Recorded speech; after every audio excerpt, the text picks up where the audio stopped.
Carta de Paulo aos Colossenses, no capítulo 3, versículo 22, ao primeiro versículo do capítulo 4, diz assim: servos, obedecei em todas as coisas a vossos senhores segundo a carne, não servindo só na aparência como para agradar aos homens, mas em simplicidade de coração, temendo a Deus. E tudo quando fizerdes, fazei-o de todo o coração, como ao Senhor e não aos homens, sabendo que do Senhor recebereis a recompensa da herança, porque servis a Cristo, o Senhor. Mas quem fizer agravo, receberá pelo agravo que fizer, e não há acepção de pessoas. Senhores, a vossos servos fazei o que for de justiça e equidade, sabendo que também tendes um Senhor nos céus. Amém, irmãos? Primeiramente, é necessário nós abordarmos que a Bíblia, ela está cheia de exemplos práticos para nós. A Bíblia está cheia de teorias que nos orienta nas nossas decisões e nos nossos comportamentos diários. A Bíblia talvez, irmãos, ela não fale sobre todas as coisas, mas nós encontramos nela princípios e padrões para tudo. Por isso que a vida cristã, ela não se resume apenas em aguardar a segunda vida de Cristo. Às vezes nós entendemos a vida cristã dessa forma. Achamos que a nossa vida, ela se resume em aguardar a segunda vinda de Cristo. E então nós desprezamos tudo que esse mundo oferece. Nós acabamos vivendo como os monges faziam ou fazem, se isolando de tudo, achando que tudo é mal, que tudo nos corrompe. Mas na verdade, se nós pararmos para olhar a Bíblia, a palavra de Deus, nós vamos ver exemplos, nós vamos ver atitudes, ensinamentos, para que possamos estar vivendo os nossos dias no meio de uma comunidade caída, no meio de pecadores. Se nós olharmos para a vida de Cristo, nós vamos encontrar em Jesus o maior exemplo disso. A vida de Jesus nos impulsiona a vivermos cada minuto com um propósito e glorificando a Deus no meio dos homens. O Evangelho não nos chama a nos isolarmos desse mundo, mas a conviver no meio desse mundo. Como o próprio texto diz que lemos, tudo quando fizerdes, fazei-o de todo o coração, sabendo que do Senhor recebereis a recompensa, porque servis a Cristo. O chamado ao Evangelho que cada um de nós recebemos não é um chamado, como Jô disse na sua oração, de covardia, mas um chamado de coragem para viver no meio de pecadores, no meio de uma comunidade caída. E é exatamente o que eu quero abordar com os irmãos nessa manhã, é sobre a nossa necessidade de compreender que toda a nossa vida, todas as áreas da nossa vida, e hoje, nessa manhã exclusivamente, o que o texto trata, o trabalho, todas essas áreas são lugares de glorificação a Deus e de fazer com que Cristo seja conhecido. Amém, irmãos? Vocês entendem que todas as nossas áreas da nossa vida, e sobretudo no nosso trabalho, é um lugar alvo da graça de Deus? É um lugar onde Deus se faz conhecido por meio de cada um de nós? Vocês entendem que cada um de nós temos uma missão definida por Deus, onde Ele nos plantou? Paulo fala sobre casamento, vai falar sobre relação entre pais e filhos e agora sobre trabalho. E cada um de nós, onde quer que estejamos, seja qual função estamos exercendo, estamos plantados ali para glorificar a Deus. Por isso que Paulo aborda essa questão. E é importante trazer essa questão, porque assim como nos dias de Paulo, irmãos, nós podemos correr o risco de compreender o nosso trabalho de uma forma simplista e rasa. Nós podemos enxergar o nosso trabalho não da forma como que o Evangelho enxerga. Porque o Evangelho enxerga o nosso trabalho, as nossas atividades, como possibilidades de projetar o reino de Deus, de fazer o reino de Deus conhecido. Por isso, meus irmãos, eu afirmo para vocês nessa manhã que há uma necessidade em nós de identificar a maneira como servimos a Deus em nossas atividades, como podemos servir a Deus em nossas atividades. O nosso trabalho, as nossas atividades, elas não se resumem apenas em acordar cedo e ir atrás do pão de cada dia. O nosso trabalho não se resume em recurso para pagar uma conta de luz, não se resume em pagar uma conta de água, escola, faculdade. Nosso trabalho não se, de acordo com a palavra de Deus, com o Evangelho, o nosso trabalho não se resume a isso. Nós, por vezes, achamos que não é possível servir a Deus enquanto trabalhamos. Queremos dar conta do reino de Deus depois que o expediente se encerra. Mas não é isso, meus irmãos. Não existe essa ideia de vida secular e vida religiosa, como se as duas coisas fossem separadas, como se houvesse um dualismo entre elas. Não existe isso. A palavra de Deus, ela desconstrói, ela quer desconstruir essa ideia. A nossa vida, ela é cristã a todo momento.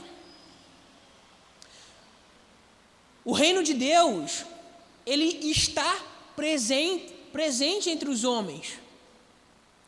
Cristo, ele inaugurou o reino de Deus presente entre os homens. E nós somos aqueles que testificam desse reino, seja em qualquer área da sua vida. Seja nos relacionamentos entre pais e filhos, como Paulo fala, no casamento e, sobretudo, nessa manhã, no seu trabalho, na sua atividade. A Bíblia, meus irmãos, ela nos leva a entender que nós não somos apenas missionários. Uma vez eu preguei sobre isso lá no retiro. Nós não somos apenas missionários, mas somos missionais. Qual é a diferença de ser missionário e de ser missional?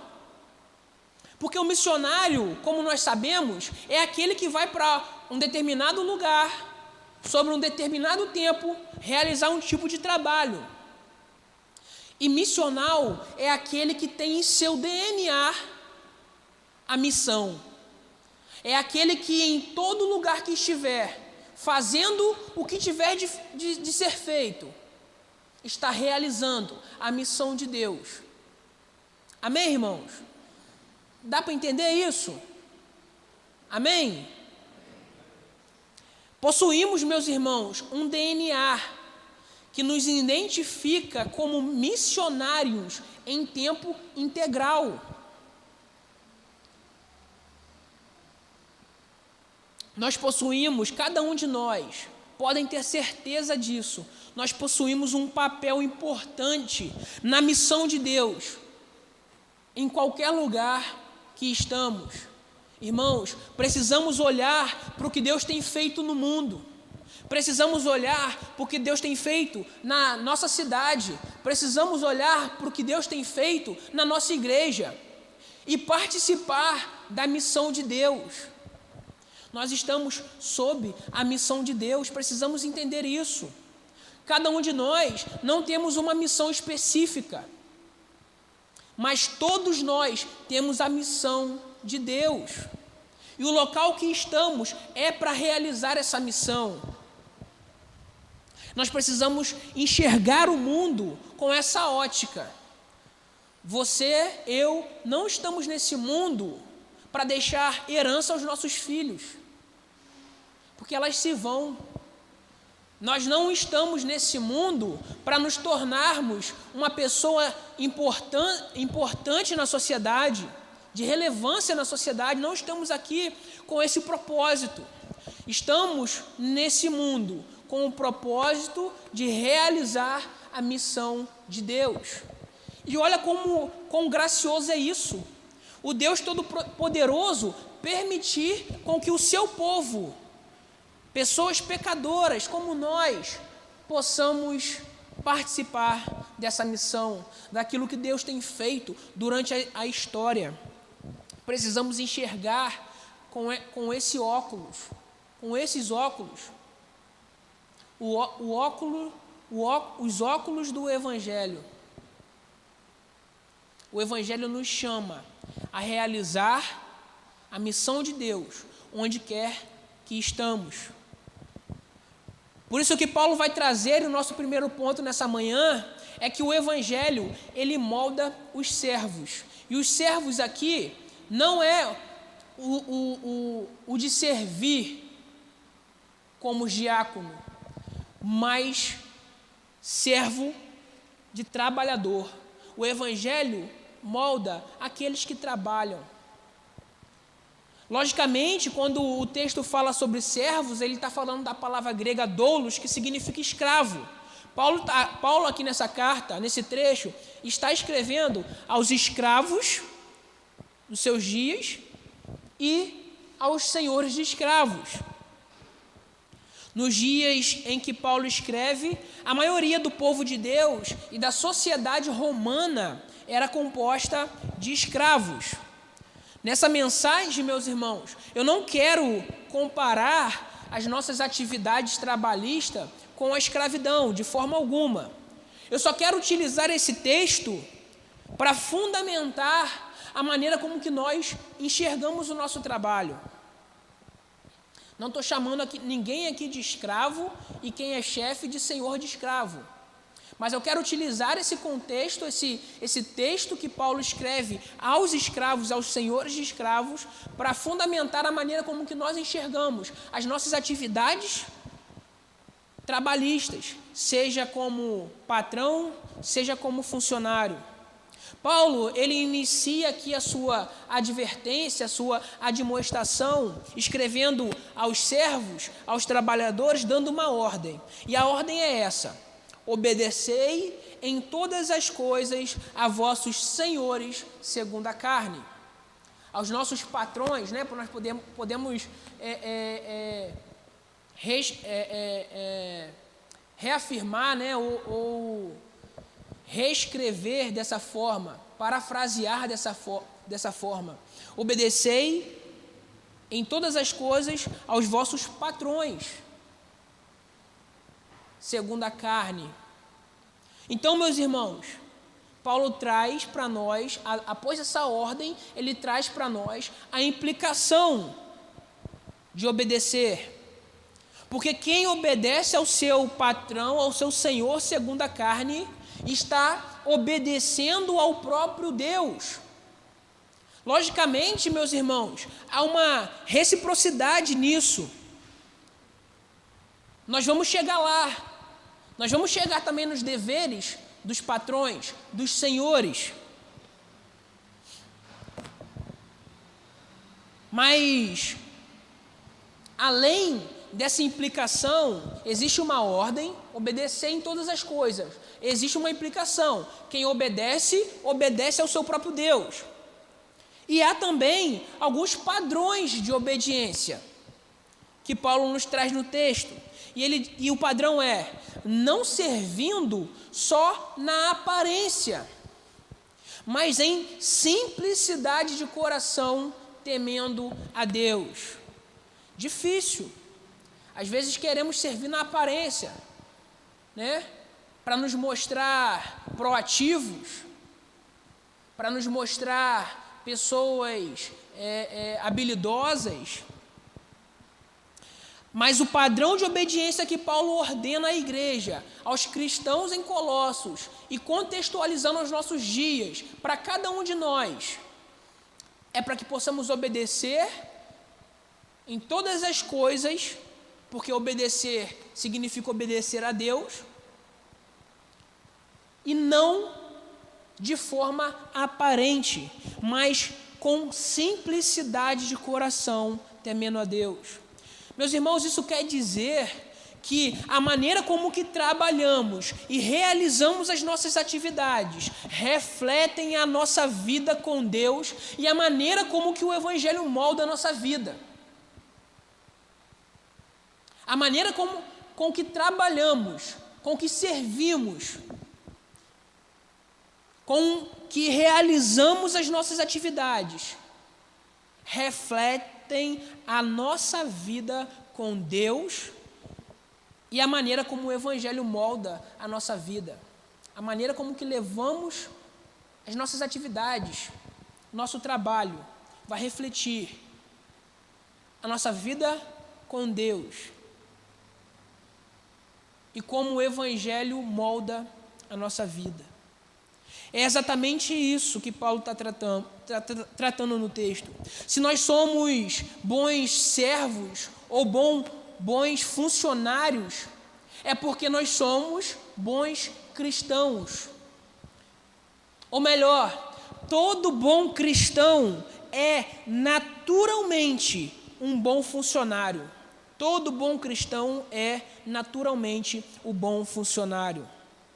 Mas eu estou falando de bom cristão. Eu não estou falando de cristão. Eu estou falando de bom cristão. Todo bom cristão é naturalmente um bom funcionário, segundo a palavra de Deus.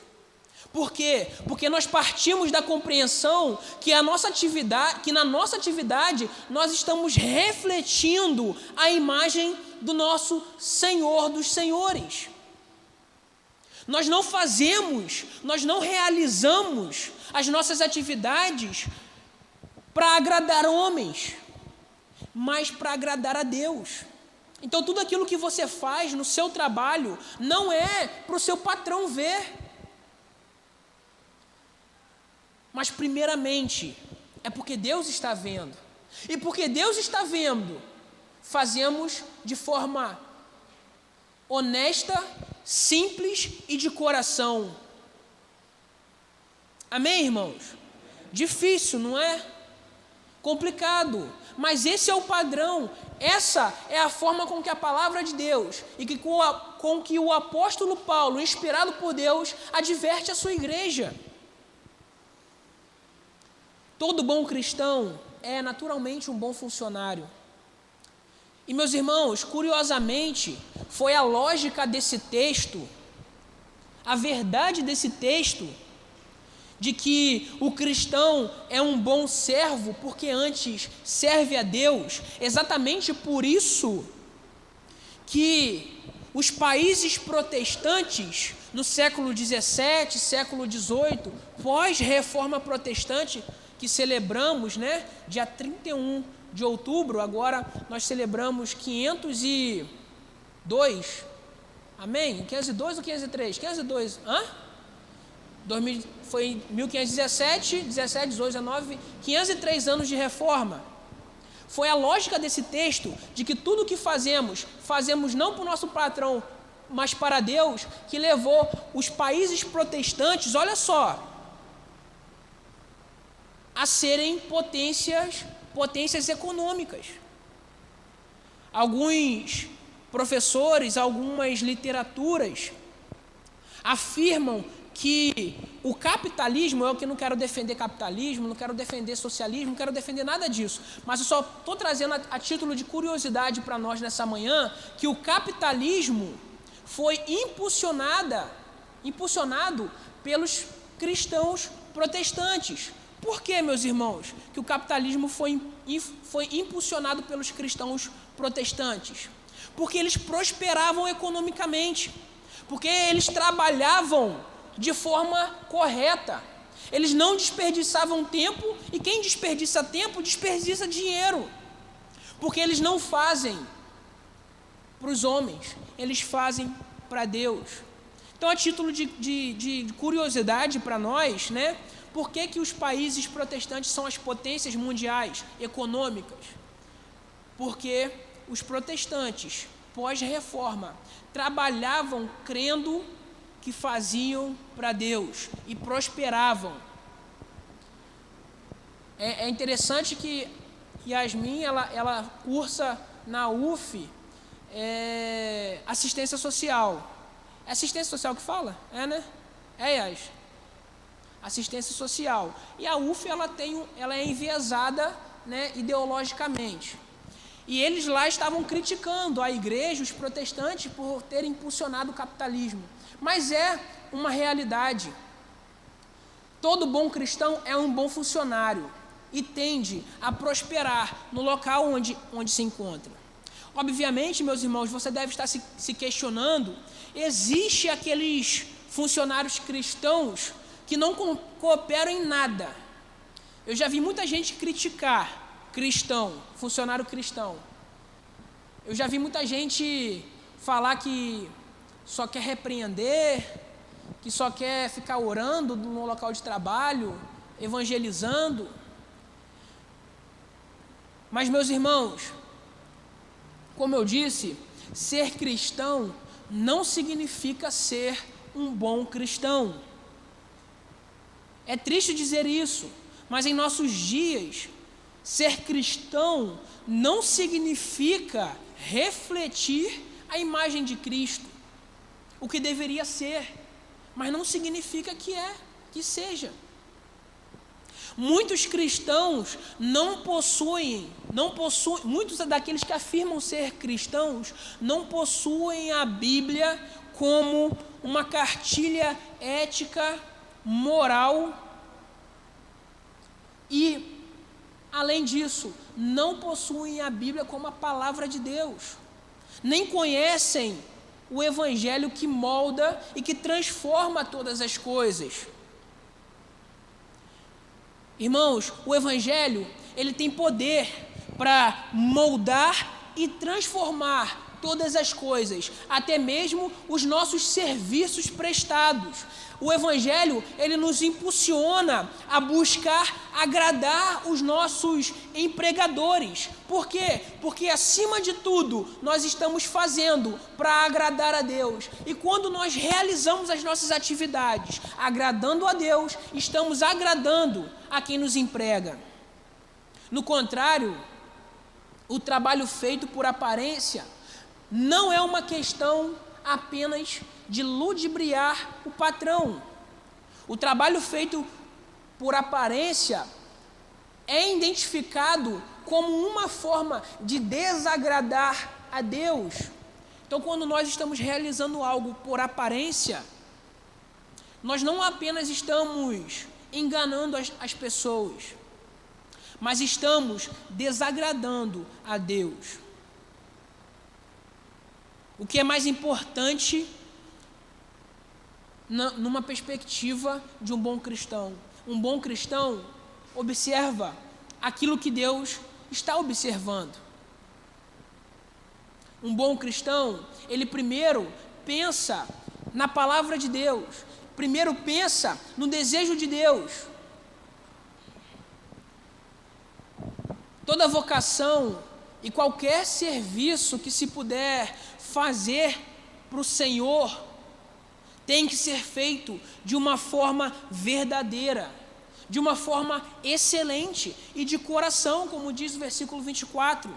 Essa é uma das responsabilidades daqueles que são filhos de Deus, porque toda a nossa vida, meu irmão, está diante do altar do Senhor.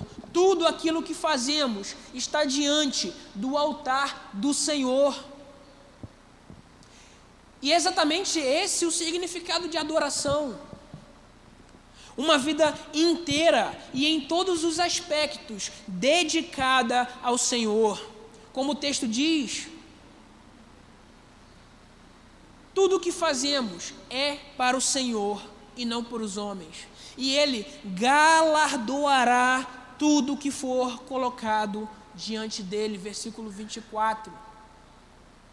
tudo o que fazemos, em qualquer área da nossa vida, é para o Senhor. E Ele dará a recompensa de tudo aquilo que fazemos. É isso que Paulo está trazendo.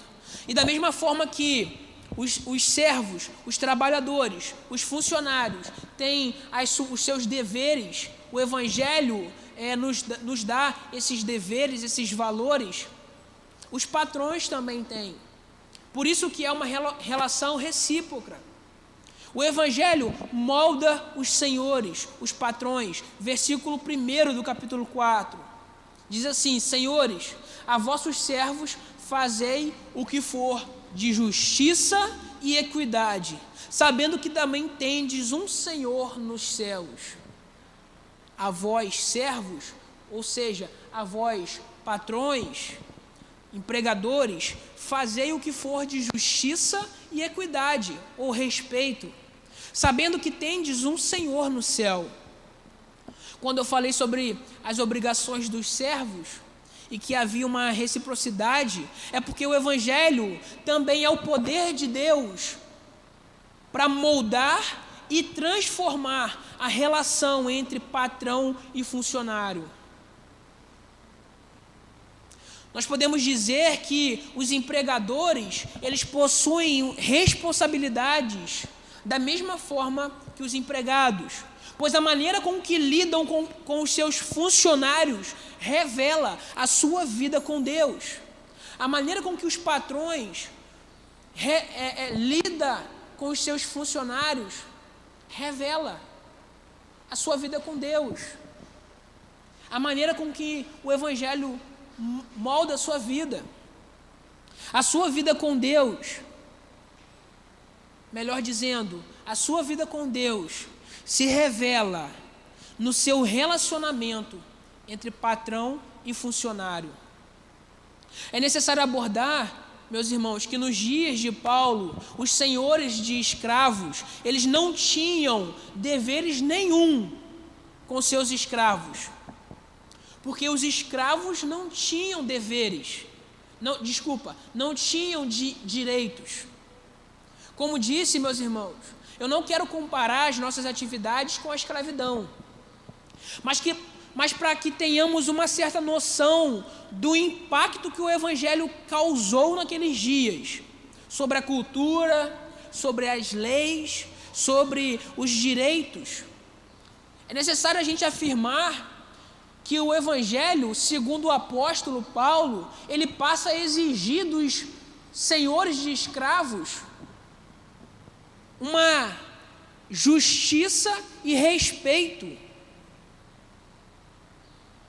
O Evangelho se torna algo diferente nos dias de Paulo e continua sendo nos dias de hoje, porque ele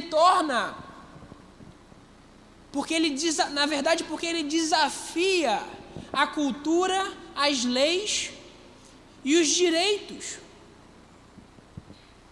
A Bíblia nos ensina, meus irmãos, que o maior dentre os homens não passa de um mordomo. O maior dentre os homens não passa de um mordomo. A Bíblia nos ensina que aquele que deseja ser o maior, seja o menor. O mordomo é um administrador daquilo que não lhe pertence. Por isso que o Evangelho causa tanto impacto. Por isso que o Evangelho causou tanto impacto nos dias de Paulo. Porque ele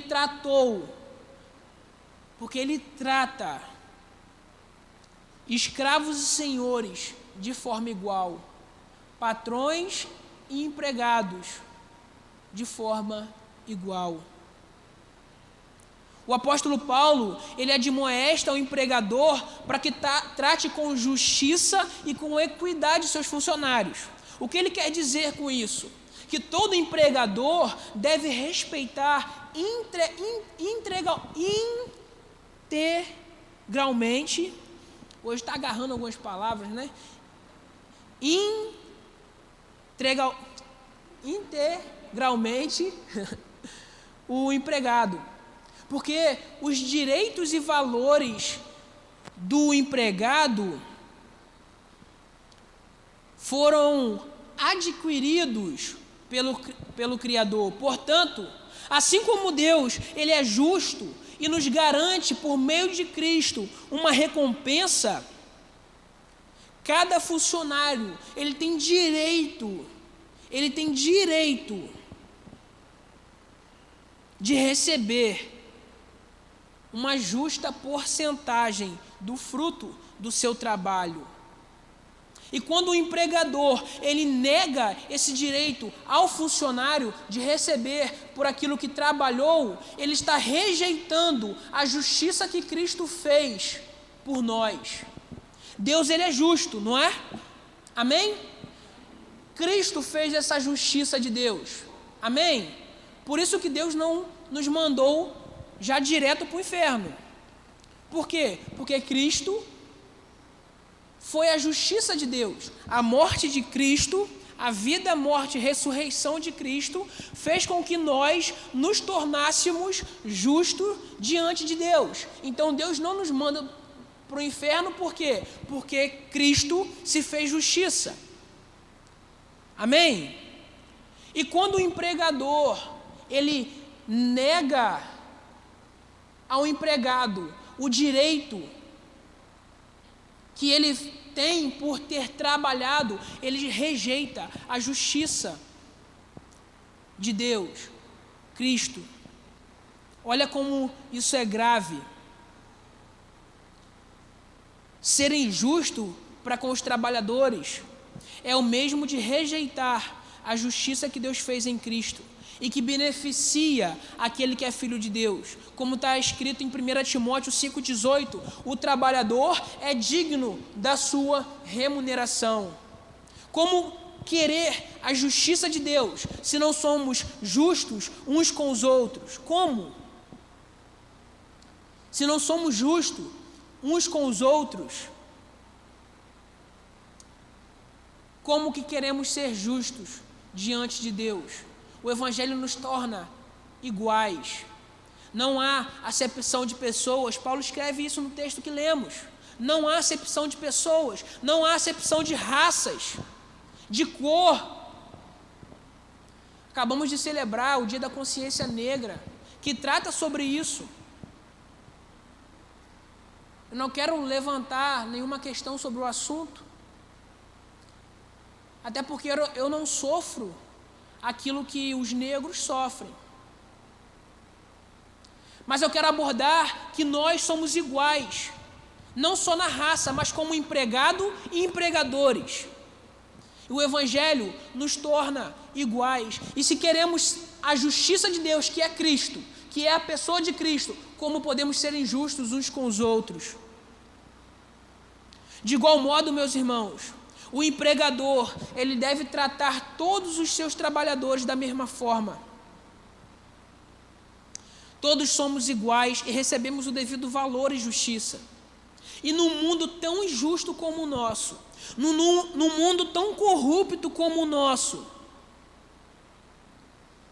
a nossa sociedade injusta, corrupta, como que nós podemos compreender o fato do Evangelho exigir de nós justiça, respeito, igualdade?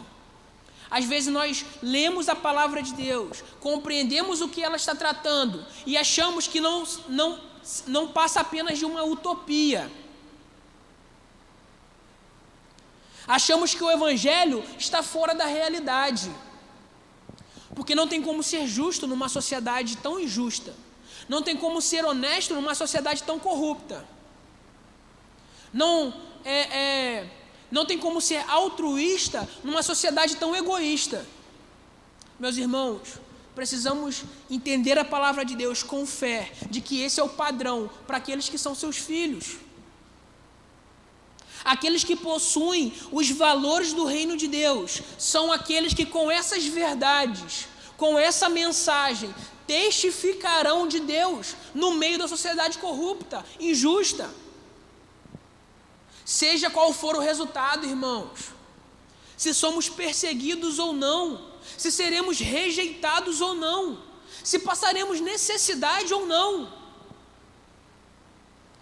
os valores, os padrões do reino, através de nós, têm que ser expostos nessa sociedade. Deus não nos chamou para a covardia, para nos isolarmos, mas para estarmos no meio dos homens pecadores, redimindo a sociedade, amém? Amém, irmãos? Não sei se vocês estão conseguindo acompanhar o raciocínio, mas nós não temos duas vidas, a vida secular e a vida religiosa, não temos. O reino de Deus foi inaugurado em Cristo, no primeiro século, e ele está presente entre os homens, por meio da igreja. Precisamos compreender isso, e em todas as áreas que estamos, somos canal de Deus para redimir. Talvez você possa estar achando que aquilo que eu estou falando, que aquilo que a palavra de Deus diz, seja um padrão elevado demais. Talvez vocês devem estar achando, Mateus, não tem como eu obedecer ao meu patrão. Mateus, eu preciso fazer algo aparente para eu ganhar moral, crédito, ser promovido, ter um salário maior. Talvez estamos negligenciando, quando enxergamos a vida dessa forma, estamos negligenciando o nosso DNA de cristão. Talvez estamos rejeitando a missão no qual Deus nos chamou.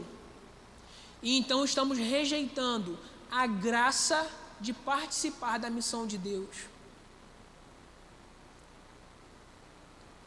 Se nós olharmos para o apóstolo Paulo, que escreve essa carta em Filipenses, ele vai dizer, aos Filipenses ele vai dizer que aprendeu a lidar com todas as coisas, tendo ele muito ou pouco.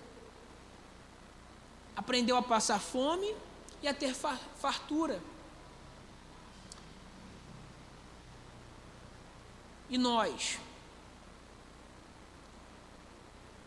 Talvez seja difícil lidar com as características peculiares do seu trabalho, do seu chefe, e ser cristão nesse meio.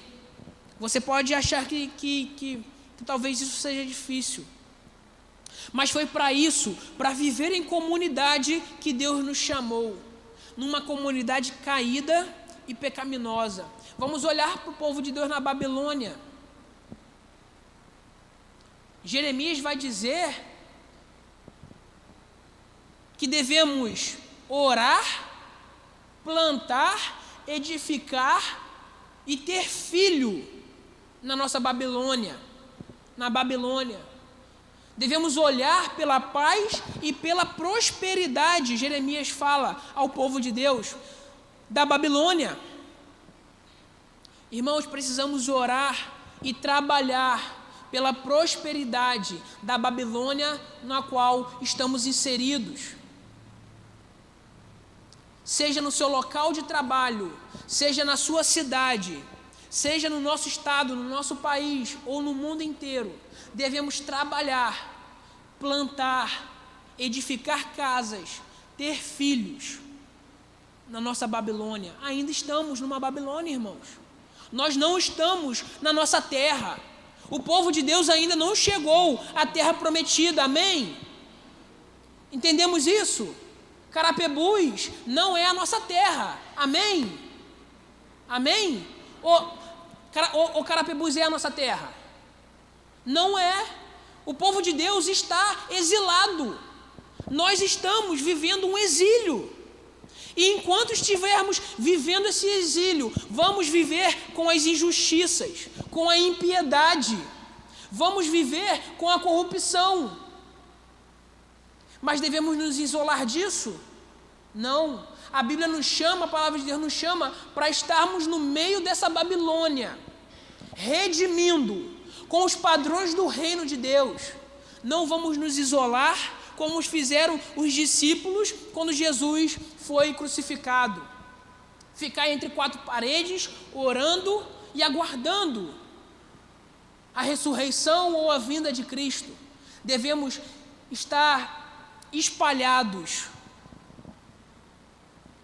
na sociedade, trabalhando pela paz e pela prosperidade, e que os valores do reino de Deus estejam presentes onde quer que estejamos.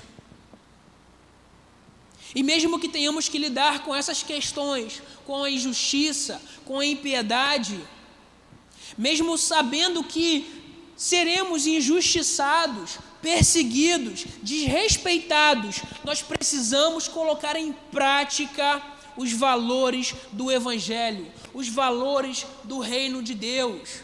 E o que eu tenho visto é que muitos têm negligenciado esses valores, esses padrões, para que não sejam perseguidos, para que sejam aceitos em grupos. Muitos têm rejeitado o reino de Deus, deixado de cumprir com a missão de Deus, com medo de ser injustiçados. E não há nada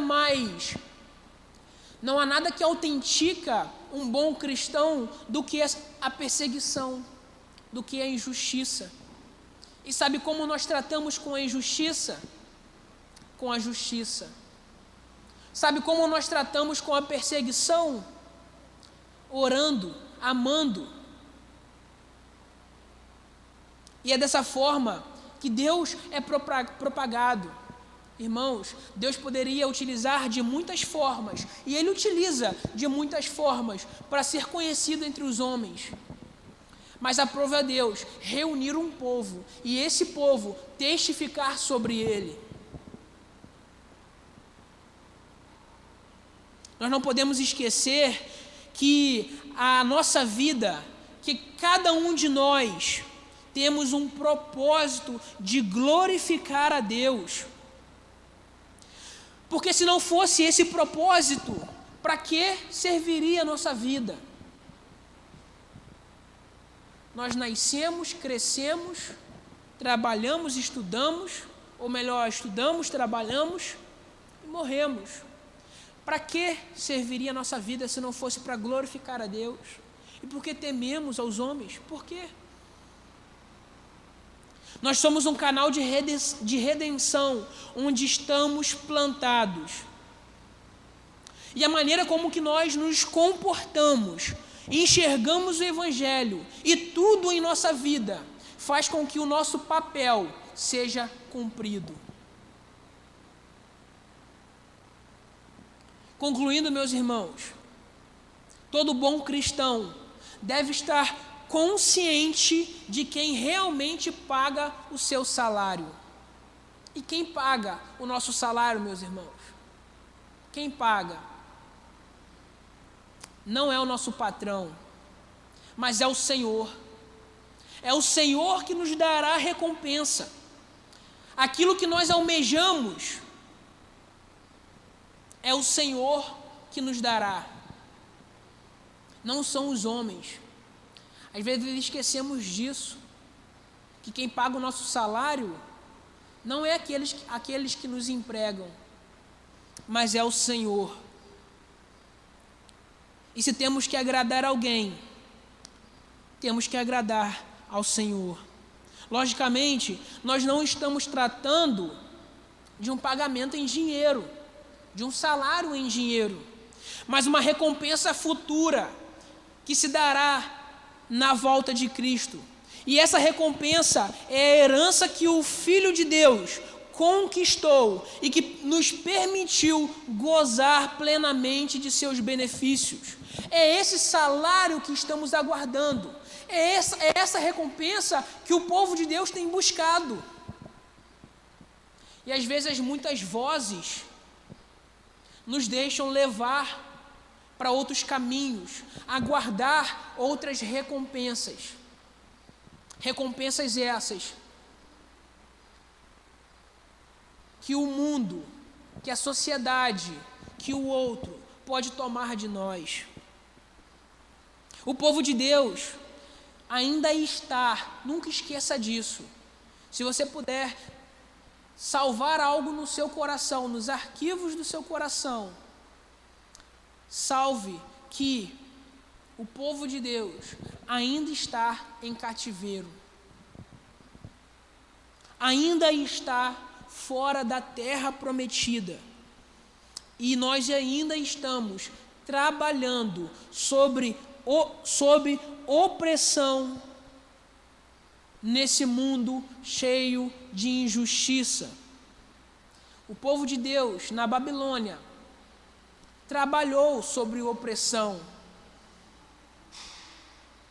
O povo de Deus na Babilônia cooperou com o desenvolvimento da Babilônia, mas sempre esperançosos.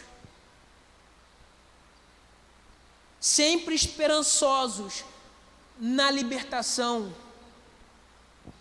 no recebimento da terra prometida.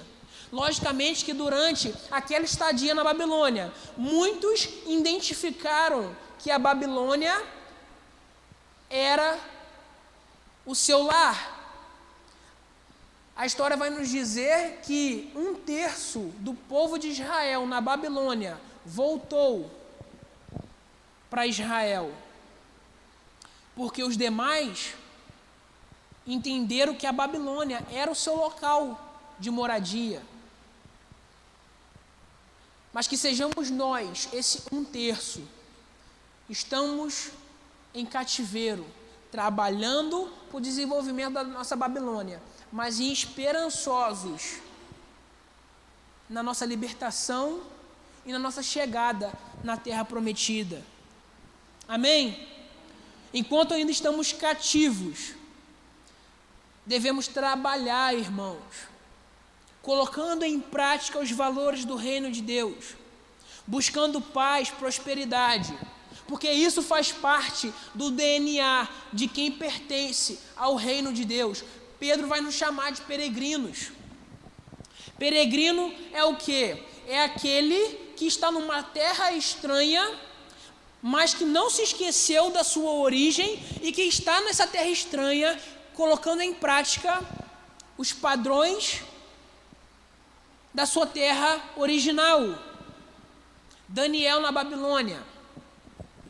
Quiseram mudar até o nome de Daniel para Beltesazar. Mas Daniel, em momento algum, esqueceu a sua identidade. Daniel, em todos os seus dias, em todos os seus momentos na Babilônia, continuou sendo Daniel, aquele que pertence a Deus. O significado do nome de Daniel é esse: aquele que pertence a Deus. Daniel não pertencia a Nabucodonosor, a um Deus diferente. Ele estava numa terra estranha, mas ele lembra, ele conhece, ele sabe o seu DNA. O seu DNA, a sua origem, é o reino de Deus. Nosso trabalho, meus irmãos, seja como empregador ou como empregado, deve ser um local alvo da graça de Deus. Que quando você, segunda-feira, iniciar as suas atividades, você possa lembrar disso. O seu local de trabalho é alvo da graça de Deus, e o canal para que essa graça seja manifestada é a sua vida. Não rejeite a graça de Deus, a graça de participar da missão de Deus. Não estou falando aqui de graça salvífica, da salvação, porque essa graça, eu creio que ela é impossível de ser rejeitada. Mas estou falando da graça de participar da missão de Deus. Assim como todas as áreas da nossa vida, elas devem ser compreendidas como alvos da graça de Deus. Paulo, ele termina esse trecho e inicia o capítulo 4 aqui. Paulo, ele termina, mostrando como o evangelho, ele impacta o casamento, a relação familiar e o nosso trabalho. Meus irmãos, o evangelho tem impacto sobre tudo aquilo que fazemos. Ele impacta tudo aquilo que fazemos. E tudo aquilo que fazemos é o meio que Deus utiliza para ser conhecido entre os homens. Amém? A palavra de Deus trata isso aos nossos corações. Tem sido para mim uma experiência muito boa poder pregar de forma contínua nessa carta. Se Deus permitir, ao fim, né, dessa carta, eu vou ter um bom conteúdo e quem sabe, né, o que Deus pode fazer com esse conteúdo, né? Quem sabe aí um livro, um comentário, já pensou? Mateus lá de Carapebus, cidade humilde, estou brincando, mas eu tenho pregado dessa forma, respeitando a sequência do texto e aquilo que o texto nos traz, seja qual for o tema. Durante esse período eu pude falar sobre questões de pecado das áreas sexuais, de um monte de questões. Eu acho que tem até isso no YouTube, algumas dessas mensagens que Colossenses nos traz. E que Deus esteja guardando o nosso coração e que a palavra dele possa estar moldando todas as áreas da nossa vida. Por isso que é bom a gente pregar de forma contínua, porque a palavra de Deus ela acaba atingindo todas as áreas, né? Amém, irmãos? Vamos orar?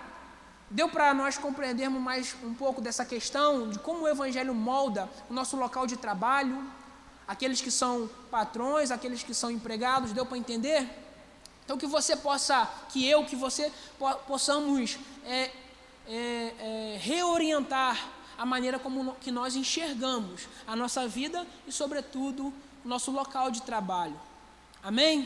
Que possamos ser bons cristãos, não apenas nos dizer cristãos, né? Muitos aí dizem isso, eu sou cristão, eu represento o povo cristão, mas esquecem que o mundo precisa de bons cristãos, aqueles que colocam em prática os valores e os padrões do reino de Deus. Que Deus nos ajude a nos tornarmos esse tipo de filho, né? Um bom filho. Amém? Vamos orar. Pai, nós somos gratos ao Senhor pela Tua palavra que nos orienta nesse mundo. Se não fosse pela Tua palavra, estaríamos perdidos, não teríamos noção daquilo que é certo, daquilo que é errado, não conheceríamos aquilo que o Senhor tem feito no mundo. Obrigado porque o Senhor nos deixou essa herança. Obrigado porque o Senhor se revela o seu querer ao seu povo por meio da leitura da Tua palavra. Que possamos estar com os nossos ouvidos atentos, com o nosso coração, com as portas do nosso coração abertas para o entendimento da Tua palavra. Que o Senhor possa desconstruir as nossas falsas verdades, ou melhor, desconstruir o engano do nosso coração, para que possamos estar alicerçados na Sua verdade, naquilo que o Senhor quer, porque nós sabemos que a Tua vontade, ela é boa, perfeita e agradável, e nós sabemos que os nossos caminhos não são como os Seus caminhos. Nós reconhecemos a nossa necessidade de um bom pastor para que nos guie durante a nossa estadia nesse vale da sombra da morte, nessa Babilônia. O mundo pode nos tirar tudo, mas não pode nos tirar os Teus preceitos. Por isso, escreve eles nos nossos corações, nas tábuas dos nossos corações. Tende misericórdia de nós, do Seu povo, que aguarda, que espera a Tua vinda e a consumação do Seu reino.